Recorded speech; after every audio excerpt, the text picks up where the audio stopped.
My name is Autumn Reed, and the day my plane landed back in Florida, my phone lit up with a message that felt like a slap. Sold the family beach house for $5 million.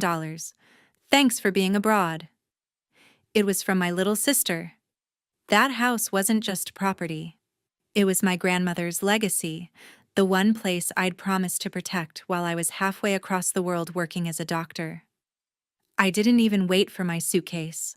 I rented a car with shaking hands and drove straight to the coast, replaying that text, trying to convince myself it had to be a joke. But as I turned onto the familiar street, my stomach dropped.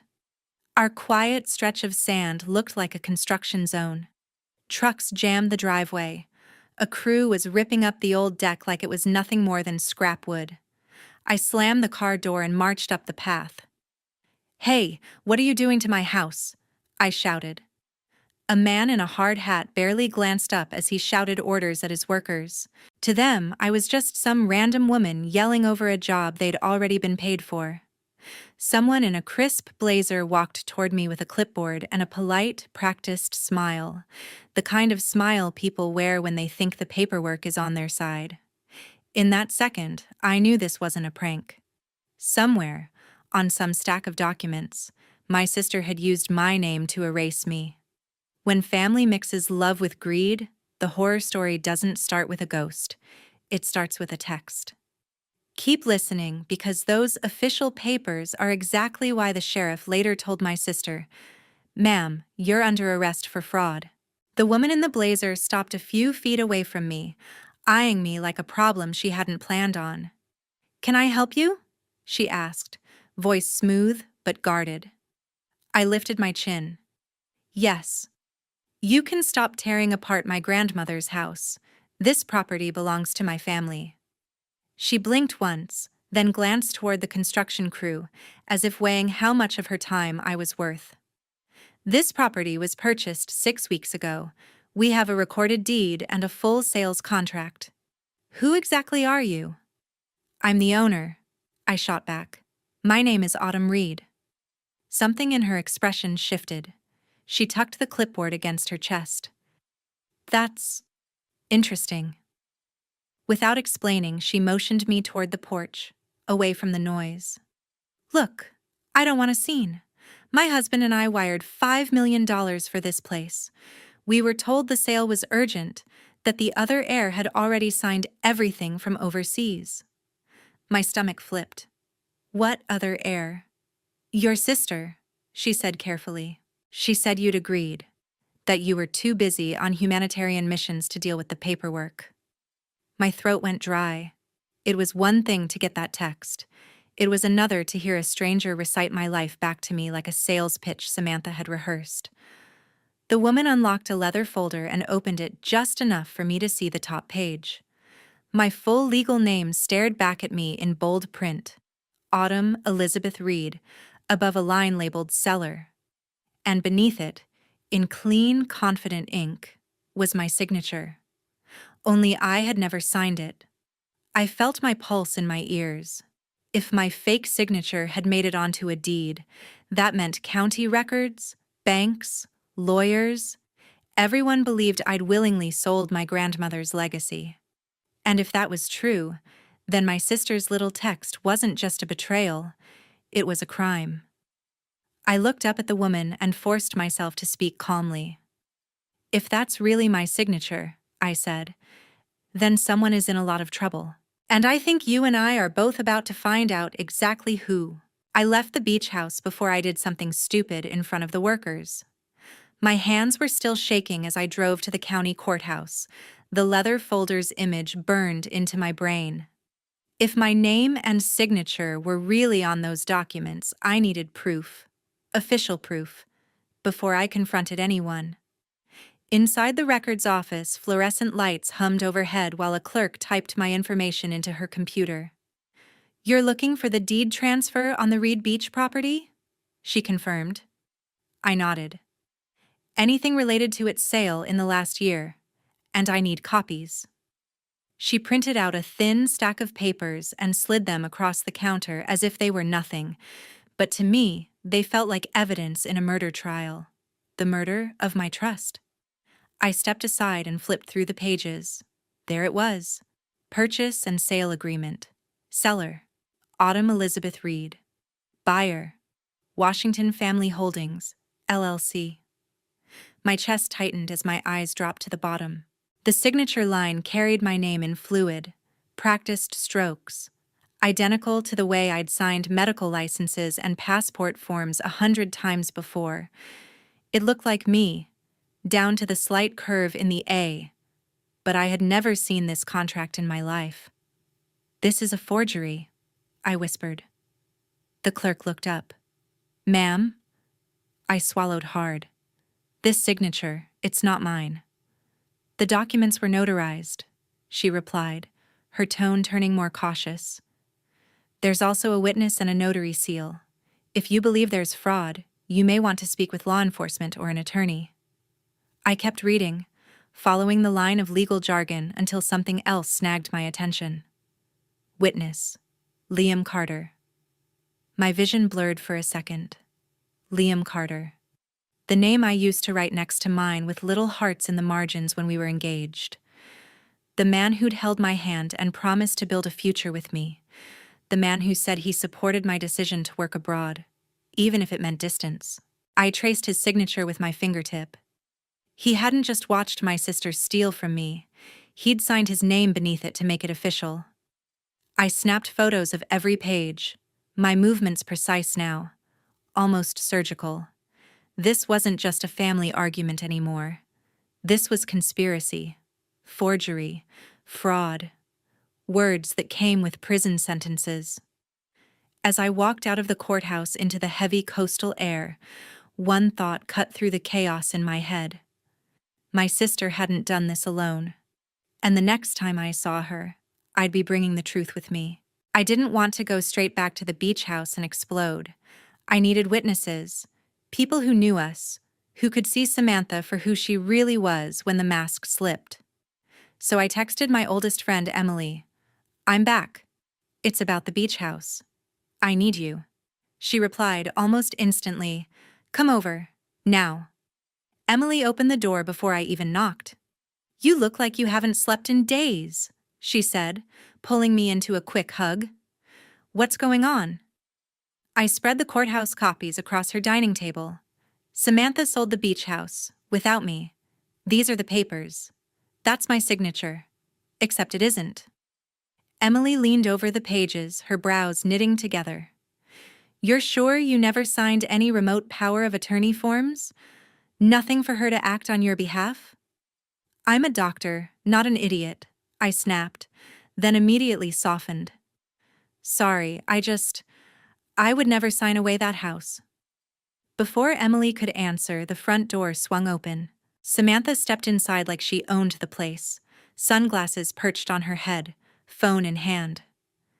"You texted me, emergency," she said to Emily, then spotted me. Her smile froze. "Wow, look who finally came home." I slid one of the contracts toward her. "You want to explain this?"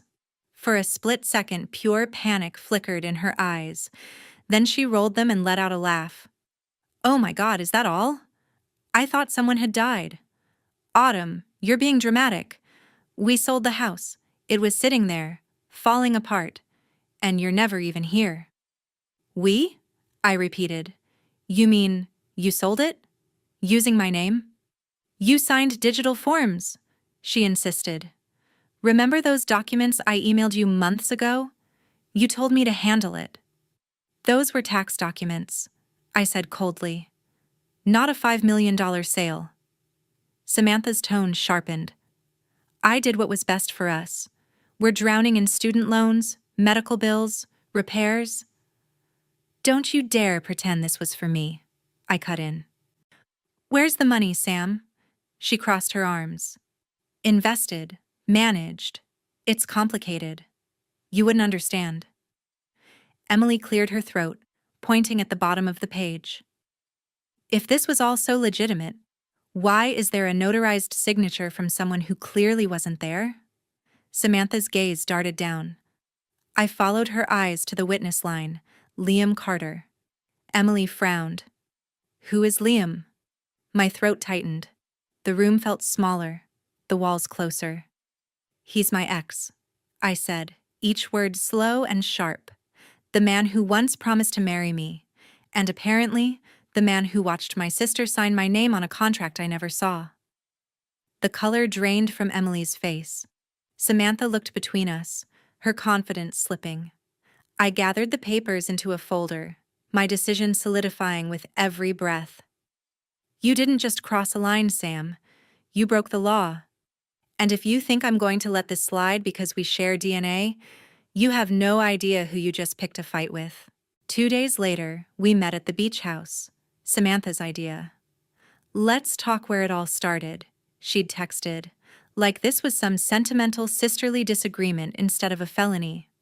I brought Emily with me, and I'd already emailed copies of the documents to an attorney and the sheriff's office, just in case. The construction crew had paused work pending clarification of ownership, which was a polite way of saying the new buyers didn't want to be anywhere near a fraud investigation. The house looked wounded. Half-finished repairs, exposed beams, plastic sheeting fluttering in the salty breeze. It felt like my grandmother's ghost could have walked out at any moment and demanded to know what we'd done. Samantha waited in the gutted living room, arms folded, tapping her foot. She looked more tired than I'd ever seen her. No makeup, dark circles, an edge of rawness that didn't match her usual curated perfection. Finally, she said, "Can we be adults about this?" "Adults don't forge signatures," I replied. "Adults don't steal a house." She rolled her eyes but didn't fully meet my gaze. "You're blowing this out of proportion. I had everything under control until you decided to make it a federal case." "You committed a case," Emily muttered under her breath. I placed the folder on the counter between us. "Here's what I know. You sold the beach house for $5 million. You used my name and a forged signature. You roped in Liam as a witness. You misled the buyers. So I'll ask you again. Where is the money?" Samantha's composure cracked. Her jaw tightened, and she stared past me at the unfinished wall. "Gone," she whispered. My stomach lurched. "What do you mean, gone?" "Debts, okay?" she snapped. "Do you have any idea what it's like drowning in credit cards, failing businesses, people calling at all hours? I paid off everything. Some of it was mine, some of it was Liam's, some of it was people you don't want to owe." She laughed bitterly. $5 million doesn't go as far as you think when you're putting out fires." "You stole a house to clean up messes you never told me about?" I said, incredulous. "You could have come to me. I would have helped you plan, negotiate, anything but this." "You're always swooping into disaster zones overseas to save strangers," she shot back. "But I'm your sister, and I was right here, and you didn't see me drowning." The words stung, but they didn't excuse what she'd done. "You didn't ask for help," I said quietly. "You helped yourself to what wasn't yours." Samantha's shoulders sagged. "If you report this, I lose everything. My job, my license, my reputation. I could go to prison." "You should have thought about that before you signed my name," I replied. Emily shifted beside me. "Sam, she already has proof. This won't just go away because you're scared now." Samantha stepped closer, her voice dropping to a frantic whisper. "Autumn, please. We can fix this. I'll pay you back. I'll sign whatever you want. Just don't bring the law into this." I held her gaze, feeling years of shared memories flicker between us. Childhood sleepovers in this very living room, whispered secrets on the porch swing, promises we'd made over melted ice cream. And then I remembered the text. "Thanks for being abroad." Like she had counted on me being far enough away not to fight back. "It's already bigger than you and me," I said. "The buyers, the bank, the county, they were all lied to. This isn't a family favor. It's fraud." Somewhere outside, a car door slammed. Emily's eyes flicked toward the window. "Autumn," she murmured. I think your decision just showed up. We all turned as heavy footsteps approached the open doorway. A uniformed deputy stepped inside, followed by a man in plain clothes with a badge clipped to his belt. The air in the room shifted, going from tense to electric. "Ms. Reed?" the man with the badge asked, looking at me. "I'm Sheriff Daniels. You filed a fraud report regarding this property?" Samantha's head snapped toward me. "You already called the sheriff?" "I told you this was bigger than us," I replied, my voice steady. "Yes, Sheriff. I'm Autumn Reed." He nodded and held up a tablet. "We've reviewed the documents you emailed, plus the original filings from the recorder's office.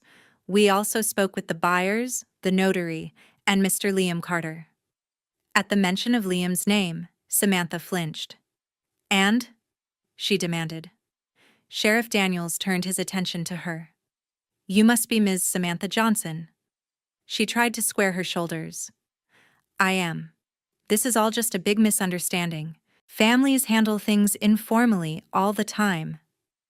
"This goes a bit beyond informal, ma'am," he said calmly.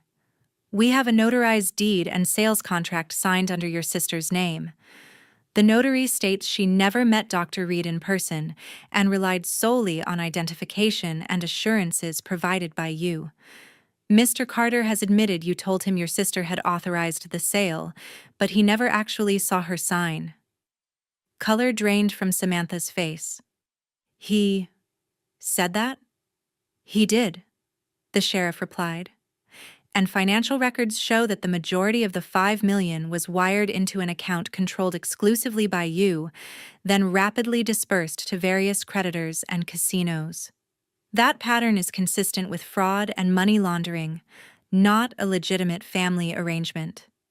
Samantha looked at me, eyes wide, panic finally replacing arrogance. "Autumn, say something. Tell them you don't want to press charges. Tell them this is just a misunderstanding between sisters." My heart ached, but my voice didn't waver. "I told the truth," I said. "I never agreed to sell this house. I never signed those papers. You took my name, my inheritance, and used them like a credit card. I can't make this vanish for you." Sheriff Daniels took a slow breath, then spoke the words that had been echoing in my head since I read that text at the airport. "Ms. Johnson," he said, "based on the evidence we've reviewed, you're under arrest for fraud, forgery, and theft by deception. Please turn around and place your hands behind your back." "No," she whispered, backing away. You can't. You can't do this. She just landed. She doesn't even understand." "The real owner just landed," the sheriff replied quietly, nodding toward me. "And the paperwork says you sold a house that wasn't yours to sell." The deputy stepped forward and gently but firmly took her wrists. As the cuffs clicked shut, Samantha's eyes filled with tears, not the manipulative kind I'd seen before, but raw, terrified ones. "Autumn, please," she choked out. "We're sisters." I swallowed hard. "We were," I said softly, "before you sold me out for $5 million and a stack of bad debts." They led her past the half-ripped walls and out onto the porch where we used to watch storms roll in over the water. I listened to the Miranda rights being read over the crash of waves, feeling something inside me finally, painfully, click back into place. My house was still a mess. My family was shattered. But for the first time since that text, I felt like reality was on my side again. And Samantha? She was finally facing something she couldn't lie or sign her way out of. 6 months can feel like a lifetime when your world's been turned upside down. In half a year, the legal storm around the beach house went from chaos to a hard, final verdict. The buyers sued to unwind the sale. With the fraud exposed, the court voided the deed and returned legal ownership to me. The Washingtons got their money back from the title insurance and the bank. My attorney pushed for damages and the judge agreed. Samantha owed me restitution on top of everything else she already owed the world. She didn't have the money, of course, The 5 million she'd stolen had evaporated into gambling losses, shady investors, and creditors with long memories. Her accounts were empty, her credit destroyed. Her professional license was suspended pending a review. The plea deal kept her from serving years in prison, but it still included a felony record, strict probation, mandatory counseling, and a mountain of restitution she'd be paying off for what was likely the rest of her life. Meanwhile, the house slowly came back to life. I used a modest settlement from a separate malpractice case overseas, not my favorite memory, but still mine, to repair the roof, rebuild the deck, and restore the old blue shutters my grandmother had loved. The place no longer felt like a crime scene. It felt like a promise I'd finally kept. On a warm evening in late summer, lanterns glowed along the new railing, casting soft light across the sand. Laughter drifted from the back patio where my friends and colleagues from the hospital gathered around tables covered in food. Inside, there was a white dress hanging on the closet door. After everything, I'd found someone who loved me without needing to use my name on anything but a wedding invitation. As music floated through the open windows, I stepped out toward the front gate to catch a breath of quiet. That's when I saw her. Samantha stood on the other side of the fence, thinner than I remembered, wearing a plain dress instead of her usual designer armor. No jewelry, no carefully curated image, just a woman with tired eyes and a probation ankle monitor hidden badly by 2 short pants. She didn't try to open the gate. Part of her plea deal included a restraining order keeping her an agreed distance from me unless I chose otherwise. "You look different," she said softly. "So do you," I replied. We stared at each other through the bars. Behind me, someone called my name, followed by a burst of laughter when the music switched to an old song from our childhood. "I heard about the sentence," I said. "How's community service?" She gave a humorless little huff. "Picking up trash on roads I used to speed down in a convertible is poetic." For a moment, we almost smiled. Almost. Then I remembered her text. "Thanks for being abroad." "Why are you here, Sam?" I asked.